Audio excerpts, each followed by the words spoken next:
ફ્રીડમની આ ન્યુઝીલેન્ડની ટ્રીપમાં આગળ જે લોકોએ ટૂર કરી આગલા વર્ષોમાં એમના અનુભવના આધારે અમે આ ગ્રુપ સિલેક્ટ કર્યું.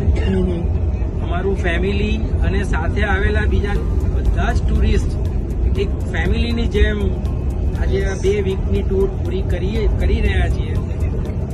કદાચ જિંદગીનો એક આ અવિસ્મરણીય અનુભવ રહ્યો છે અત્યાર સુધીનો. ફ્રીડમ ટૂરનું આયોજન અને ધ બુલ્સમાં એમને જે પ્રમાણેનું બ્રેકફાસ્ટ, લંચ, ડિનર વગેરેનું જે પણ વ્યવસ્થિત સમયસરનું આયોજન એ કદાચ ટૂરની એક ચોક્કસ સારી વિશિષ્ટતા રહી છે. છેલ્લે હું 2 લીટીમાં એક નાનકડી પંક્તિમાં કહીશ. અનુભવી ફ્રીડમ સૌ મિત્રોએ ન્યુઝીલેન્ડની ટ્રીપમાં ફ્રીડમના આયોજન થકી અવિસ્મરણીય રહ્યો અનુભવ આ ટૂરનો સૌ મિત્રોનો બસ ફ્રીડમના આયોજન થકી. Thank you.